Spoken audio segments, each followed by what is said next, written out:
What's up, everybody? Welcome to the Morning Woods podcast. Thank you so much for being here. As always, go down to the bottom and hit that thumbs up button. For real, it helps me out. And it also, if you subscribe to the channel, it helps me get on your phone. I want to come on your phone. I always want to come on your phone. I think you know that by now. And if you want me to come on your phone, you got to go down there and you got to subscribe to this channel, right? But right now, I have a YouTuber that's way bigger than me. And this dude's been a friend of mine for a while. We met through one of my comedian friends in Louisville, but he has a huge YouTube channel. His name is Mr. DJ Hawkum Derail. Yeah. Please introduce yourself to the people, sir. What's up? What's going on, man? Hawkum Derail. Hawkum Derail. I wasn't sure how to say it. You would go by so many names. I go by Derail. Like when people see me out in public, they'll be like, "What's up, Hawkum?" But I don't even register there as my name. That's just basically like your online personality in a way, right? Do you think the car has come up with its own personality? Like, does that make sense? Like, yeah. I think the car has it's crazy when I'm driving. People stop me in traffic or pull up to a gas station and just go crazy for it. Yeah, I mean, dude, you're huge in Louisville, especially, bro. Like the kids go nuts, and I think more than ever, people need positive role models, man. So you're doing something that's cool. You're like, yeah, I got this dope ass car, and I'm just making videos. It's nothing out of the ordinary, but it's cool enough to get people's attention, man. And it's just me and my friends, or me and people I know, just doing natural stuff. Like, how do you come about the interviews? Is it people that you find are interesting, and you're just like stuff you were already gonna do anyway, and you just make the videos, or like how is it organically come about?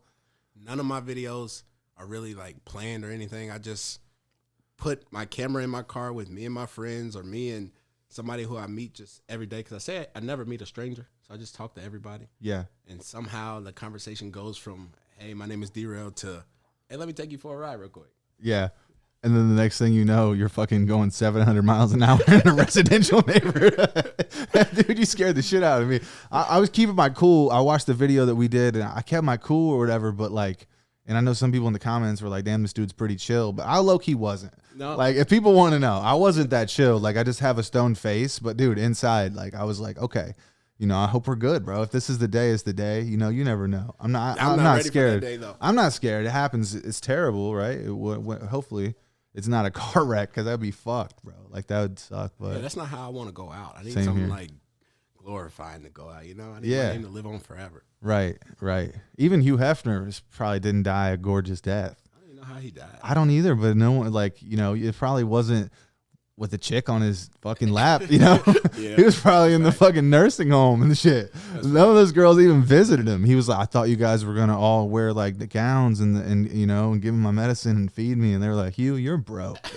We're fucking baseball players and actors now." They still have the mansion? Okay, so from what I hear, basically he had a deal with the owner where even after he sold it, they sold it for $20 million. And even after he sold it, Hugh was apparently supposed to live there until he died. But they changed the whole property up. They did a bunch of reconstruction, and I guess Hugh had got mad about it, and they kind of went their separate ways before he died. So it was a whole debacle where, yeah, it was like a piece of history, and they kind of just changed it into it was just some young rich tech dudes. And they changed it into just some other fucking house. So the girl, he just died, a house and now. they told the girls "Oh, well, that's it. Yeah, go home. That's it. Yeah, I'm not sure that they've had parties and stuff like that really since the 80s and 90s. I think that's when all that stuff, the heyday of it, was really happening. Between 70s and into the later 90s is kind of when he was on E! And stuff. And he noticed he kind of started to dip down as he was doing those reality shows and stuff like that. He was getting a little bit older and. But yeah, I guess he kind of got fucked, as much as he did for all of our dicks. It's hurtful. It's hurtful to think about it. But back to you, because you are the star of the show today. You drove all the way here from Louisville, man, and I appreciate you for coming down. No doubt. Coming up. You drove north to be here. So I just want to know, did you think you were going to take off on YouTube like you did? And what was the beginning of that journey for you? And then kind of did it take off right away? I'm very curious as to how you got your start on YouTube. So I had the idea that whenever anybody would ask me what I wanted to be when I grew up, I would always say that I don't know, but I want everybody who I've ever met to see me do it at one time. And like I said before, I've never met a stranger. I'll talk to anybody at the store or whatever.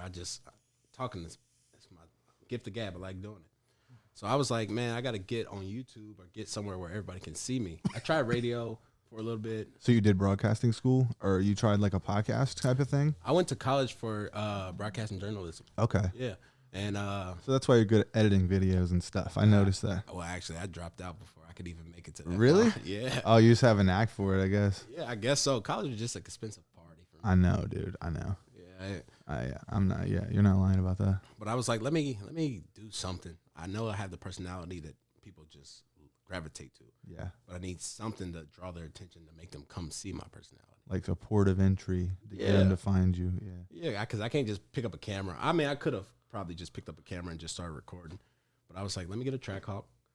And I didn't tell anybody at first. I just stopped like spending as much money. Stopped going out. Stopped getting haircuts. But I would take the same money that I was spending every week to get a haircuts, and I would just put it in a separate account and act like I still didn't have it. Yeah. So I was basically saving up, but paying myself for this trackhawk. Yeah. Then I got it, posted my first video, and it did okay. In my eyes, it did okay. It was like 1,000 views in like 3 months or something like that, a month or so. That's that for your first video. That's very good. Yeah.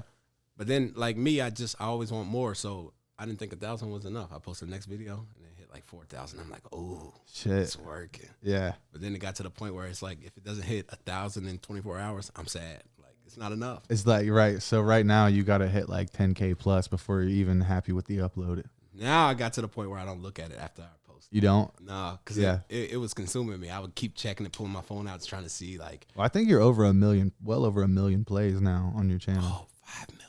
5 million? 5 million. I didn't look at your about 5 million, dude. That's wonderful. I had a video. I'm so happy for yesterday. you, dude. That's 2 days ago. Hit 1 million? One video hit 1 million. Yeah. How long was it uploaded? A year. A year? Yeah, it was me and Too Rare. Shout out to Too Rare. Hell yeah. He's going crazy right now. That's fire, dude.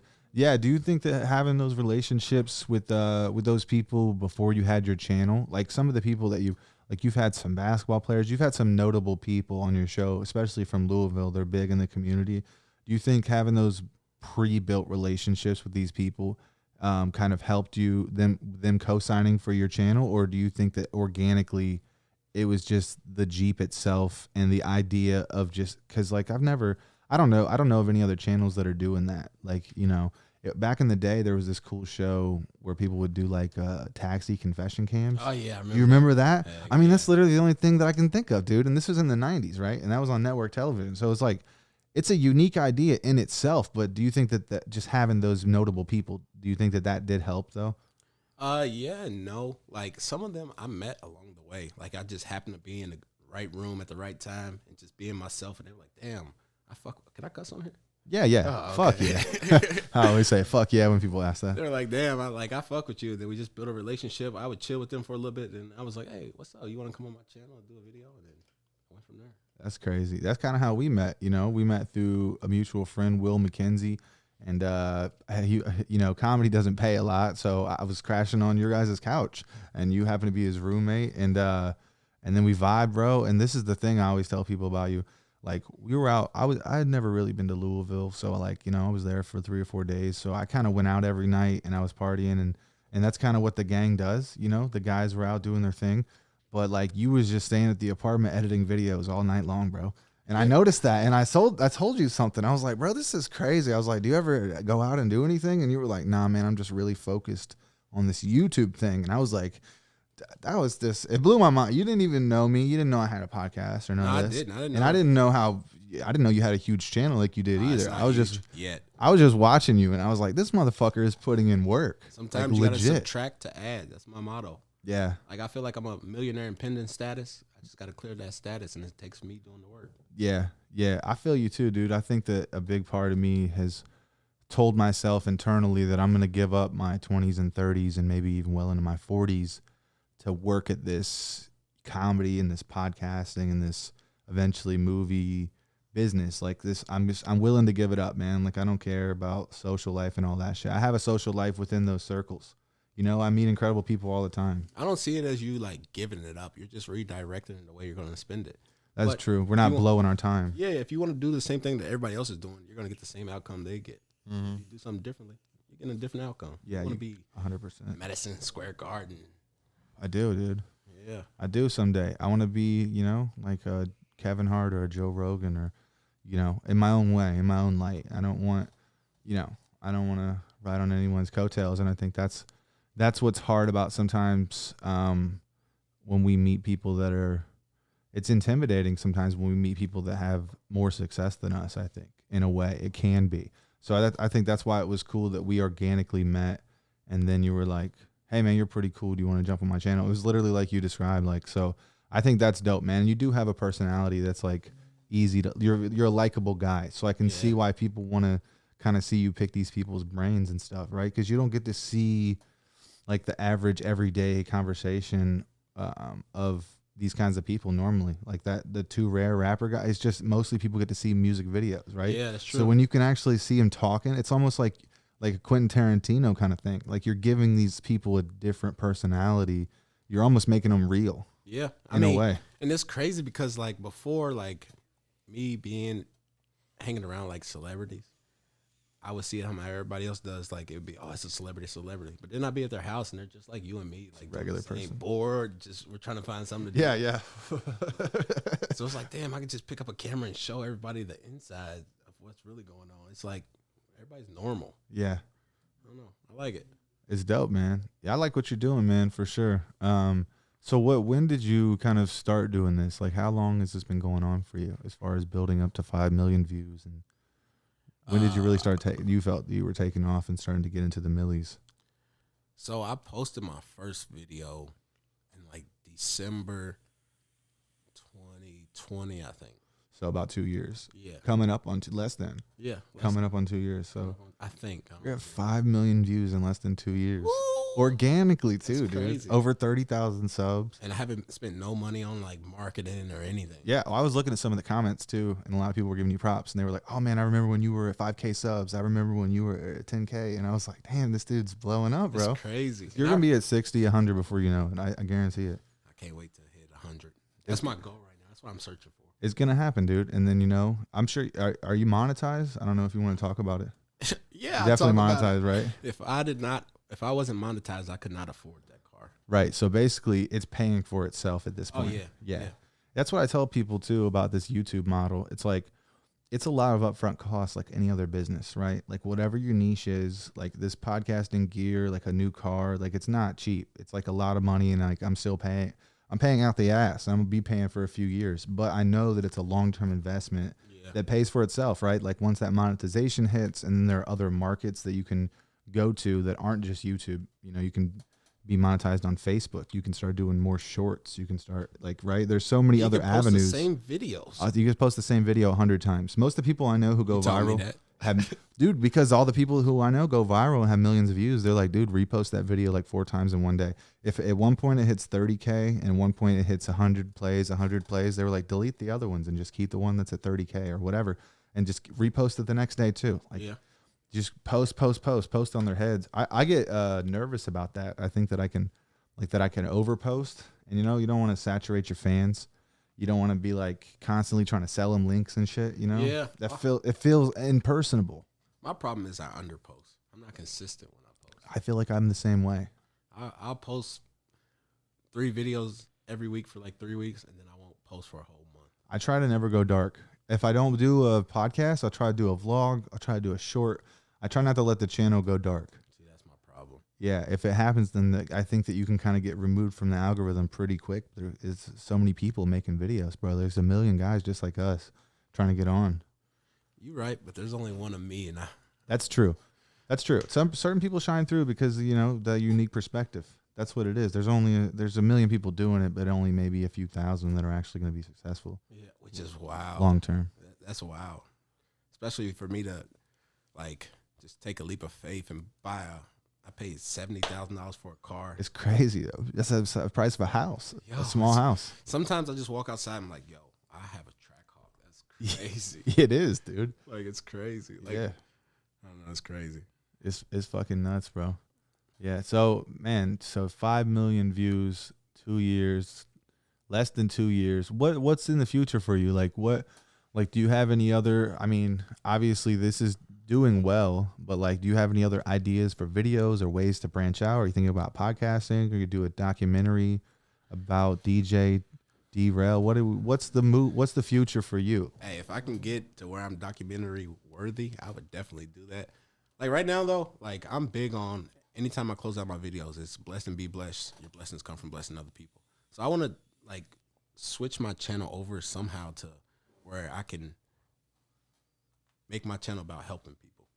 But still like me still have nice things, me still be able to live nice. The monetization continues, right? Yeah. And the fan base continues. You just want to switch it up to where the car is not the full focus of the channel. Yeah, because I really don't know anything about cars. Like most of my subscribers know more about my car than I know about my car. That's so funny, dude.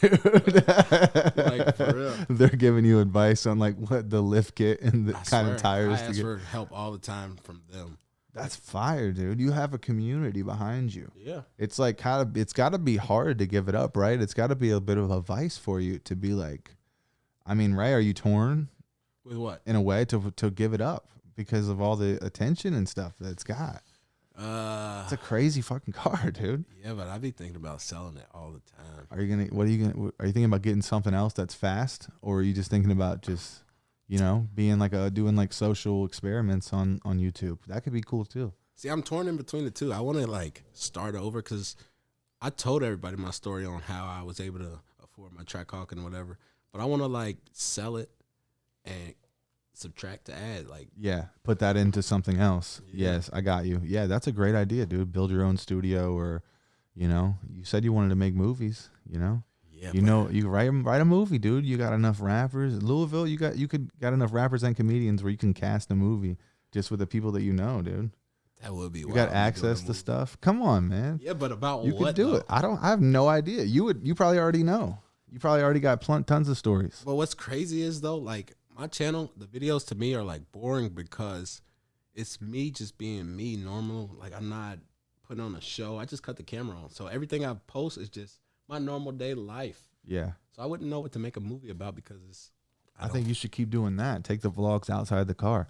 you Get might the be onto something. get the GoPro, throw a mic, a little boom mic on it, and just start walking around with it, and let people see life behind the scenes, and in a different way, I like what you're on to. right? Those same people. Let's say you know that basketball player. Maybe you can go to practice with him one day. Grab lunch, make a cool little vlog about that, right? That's a different episode. You can go to the studio with these rappers. You can go on tour, be backstage with you. You already have these connections and these relationships, and they see the success that you've had from the other videos they've done. Why would they say no? That's true, and a lot of my relationships that I've built have been just organically. Like I've chilled with some of the biggest YouTubers, and never once mentioned that I do. You should ask them to make a video. You probably got some connections right now, just waiting to pop, man. It's all about your network, bro. Closed mouth doesn't get fed. Closed mouth doesn't get fed. It's all about your network. Like your network is your net worth. So you're already in bed with all these people. You have a great network. You can be doing vlog. We could have did a cool vlog here today of you driving up here, fucking all the shit you guys seen, the dumbass traffic. It's cold as hell. Yeah, Ohio drivers, y'all cannot drive. We seen like 4 wrecks on our way up here. Yeah, dude, we suck up here as far as the highways, and we're always under construction. It's been under construction since I was fucking born.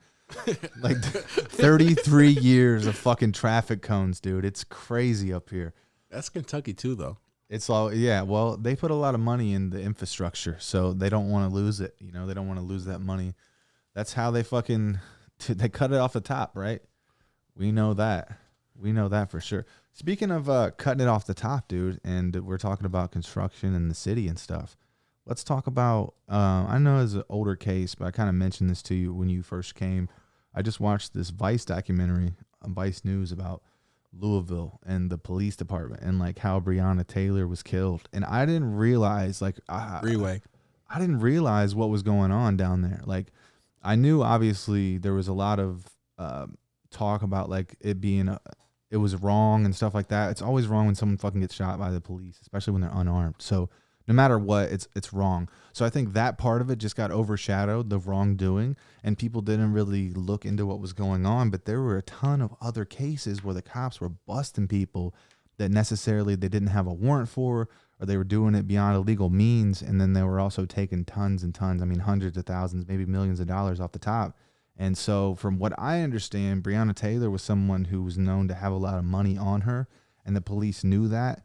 and they fucking murdered the girl to take the money, dude. That's what the piece on Vice seemed to depict. Like, I don't know what it's like down there, but it's like the Wild Wild West. It just seemed crazy as fuck, dude. I had never seen it from that side. So what was that? Is there any truth to that piece that Vice News did on Louisville police and what happened with Breonna Taylor? Now there are a lot of good cops in Louisville. I'm not gonna say all the cops in Louisville are bad, because I've been pulled over many of times in Louisville in my Hawk, and like they just want to know what's guys going and on. girls. Yeah, just hey, blah blah blah, let me go, no warning, give me a warning, no ticket or whatever, you know. Yeah. But then on the other hand, there are the cops that, they're gonna patrol the area where they know money's at. They're gonna pull you over. They're gonna take your money and not write it. Yeah. It's not gonna make it to the investigation or whatever. Like, I know people personally who have been pulled over with money, and the police take the money and the money's not on their paperwork. Yeah. And thousands of dollars. Dude, there was like at least a dozen people they interviewed, and a lot of people were like blurring their face out and shit. But they were telling them like, yeah, dude, they took money. Yeah, and then it's like, when the police are the ones creating a problem, who do you call? Yeah, dude, that's fucking crazy. Because you try to say, and a lot of people, when the Breonna case first broke, a lot of people never believed anything but only what the police were saying. Because why? That's a crazy ass story to be the opposite of what the police say. But it turns out that's what it really was. It's 100% true. Those officers were not only, some of them had to quit, some of them were fired. The guy who shot her, I think, was fired. Should have been thrown in jail. I mean, you know, nobody started looking into the money. It's just one of those cases that is just left out there that maybe the next generation of police or detectives or whatever will solve, because it seems like it takes like 7 or 10 years before kind of new people out of college and high school will start working into careers. And, 7-10 years from now, the structure changes of pretty much everywhere. And that's something that, like, everything everything start that looking broke, back into shit like that. like Kenny, Brianna's boyfriend, he's going to live with, a lot of people don't know that what was put out is a lie. So he's going to live with that name forever. Yeah. Or her mom's going to have to deal with forever that her daughter's no longer here, no matter how much money or whatever. It's never going to bring her daughter back. Yeah, dude. And I grew up with Kenny. So you knew them? Personally. Yeah. Wow. Yeah. Since elementary school, knew Kenny. And it's like reading the stuff that they were putting out about him. I'm like, man, that's crazy. I know that's not Kenny. That's not who Kenny is. So they're basically trying to smear him in order for the police to not look like they had done a crime. Facts. And I mean, they're in bed with the media. Who isn't? What police department isn't, right? These things all work together. We know that. They have been kind of for a long time. It's just sad to see, man. I don't know. I didn't know it was, I didn't know that was the case. Like, right? Because we hear about lots of stuff like this every year. These fucking people getting shot by the cops. And then, like, when you find out that it's not just some cop that's going crazy or just some dude that's being a dick, they have, like, nefarious means, and they might have been doing this for a long, long time. That's gangster shit, dude. Yeah, think about how long it's That's went on complete without. opposite of what the fuck we need our police to do, bro. Who do you call about it? You can't tell anybody. I mean, we can talk to the public about it. That's the only reason I wanted to bring it up with you. But what else do you do? Bring awareness, and then what? And then Exactly. Then what? Like, what's the next step? And people get mad because people protest and riot, but what else are you supposed to do? Like, don't tell me I'm doing wrong by protesting. it's literally the only thing that people could do. Exactly. It's the only way that people could, and like, from my perspective, I'm in a completely different city 3 hours away just watching shit like that on the news, and I'm like, oh, why are these people going crazy? Because you don't see the real story, right? It doesn't break until much, much later. Like, that's the worst part. And it still has loose holes in the story. Like, you'll never fully get the full story. And the dude will probably never be arrested or anything like that, which is the worst part of all of it. No, it doesn't matter what side of the law you're on. You should be held accountable. People should look into it. Like, right, the guy was missing from active duty for over like 30 or 40 minutes when he left the scene. And he said in court that he went directly to the hospital. Untrue. Which is wild. Probably hid that money somewhere. Probably met a different person who was in on the whole thing. I don't know. That's just what Vice News was speculating. And like, I don't know. There's actually 2 episodes of Vice. About the Louisville, or just about the Breonna Taylor thing. About the police. The second one, they were like extorting women. They would pull them over or something. They would catch them with drugs or something. They'd be like, well, I'll pull it back over to your house later on in my shift. Oh, and they was fucking the girls. They were raping them, yep. Damn.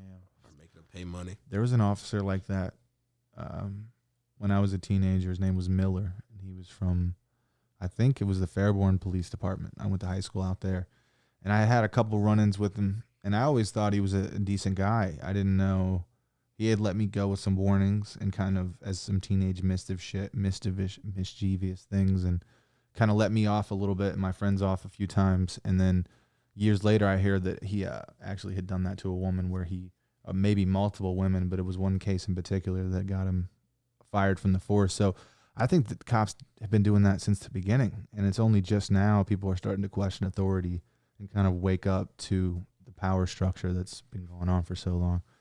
And that's the thing, bro. People need to come together, because like whether it's like there's like three kinds of people. There's like, you know, I don't know. That maybe there's not three kinds of people, but I think the majority of the people who are in control of like the swinging of the votes and like the fucking public discourse, there's fucking black people, poor white people, and then there's the others. There's the people that are in power, and you can lump all the minorities in with black people and poor white people. It's all of us, and then it's that small thing, like people with badges, people with bank accounts, and bankers and business owners.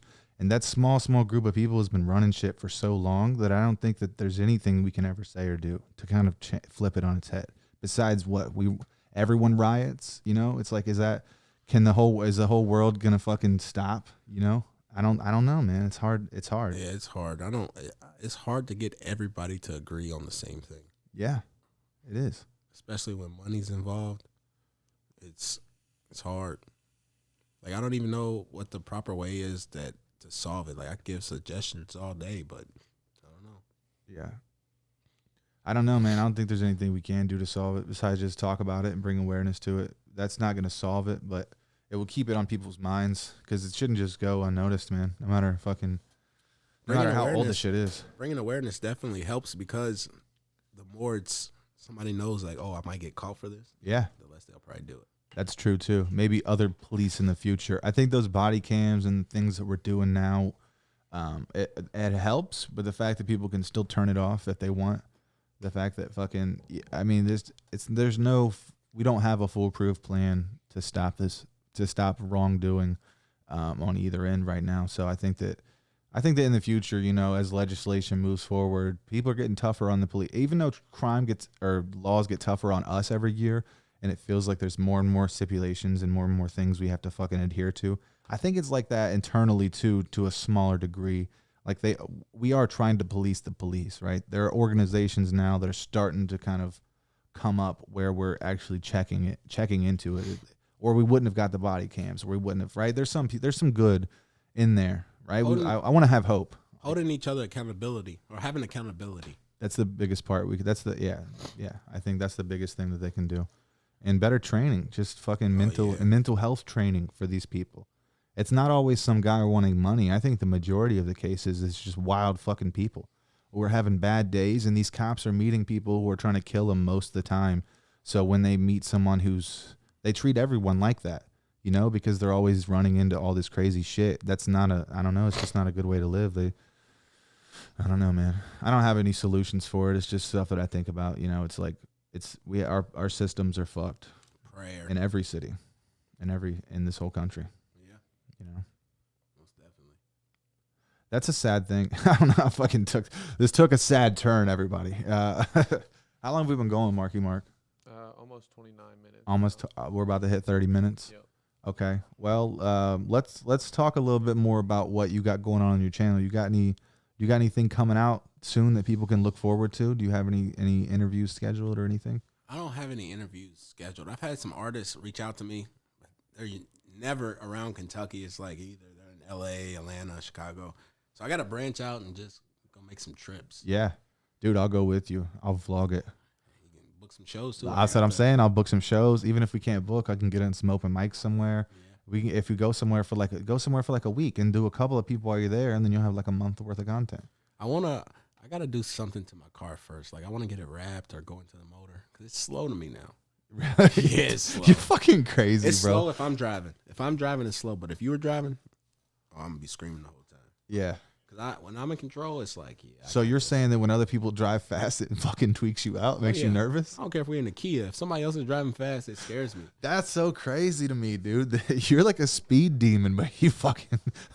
I will get on a bike and try to hit 180. I'll get in a car and try to. Oh, so you go fast on bikes and shit too? What? I didn't know that, bro. I thought you were I thought you just go fast in a car. 150 is You're too just a easy. crazy motherfucker, bro. I just like. You're a thrill seeker. Yeah. That's what it is. You ever jumped out of an airplane? Nah, I feel like I'm too fat for that. Yeah, I think there's a weight limit. It's like 250 or something. Yeah, I'm like 280. I can't do that. I'm like 270. My dude tried to get me to do it a couple years ago, and I was too fat to go. I would do it if they could train me so I could jump out by myself instead of tandem. I would do it. I'm pretty sure you have to do a ton of classes before. You have to do a tandem at some point. Yeah, but that's too much weight. Strap some dude to you, bro. I can't. Yeah, I'm not trying to sit in between the dude's legs either. He's like 249. He's pretty close. Man, you guys are 600 pounds together and shit. There's no, that's no. Yeah, that's what I'm saying. Like the equipment failing, anything like that, like the possibility of something like that going wrong scares the fuck out of me. I like just trying new shit. Like I got my deer hunting license last week, and I've been damn near every day. Have you killed some deer yet? No, I missed. You missed? Yeah, but you did come up on one? You saw like a real life doe? Is it a doe or a deer? Well, I seen all the days I went, probably seen like 20, 10 deer. So there's a ton of animals out there. You just haven't nailed one. My club brother was with me. He got one, and we had to field dress it. It was different having to stick my hand up in the carcass, Dude, I want to do that. I think that every man at some point in his life should be made to hunt. Like I'm 33. I've never done it. But I've been one to do it my whole life. Like I've always wanted to have a father figure. Yeah. There's the clip. I think we just found the clip for the episode. No, but I've always wanted to go man's hunting. looking for a dad at 33. Looking for a father. I'm a 33-year-old orphan, everybody. Where can people find you, DJ? Where can people find you? On all social media platforms at Hawk'em Derail. Follow my guy. Thank you for watching this podcast, everybody. You guys rock. Go down to the bottom, hit subscribe, make some comments. I know that his fans are definitely going to comment. Thank you guys for coming and watching this podcast. We appreciate you, Mark. Thanks for being here, buddy, behind the camera. Peace out, everybody. Holla. Hell yeah, bro.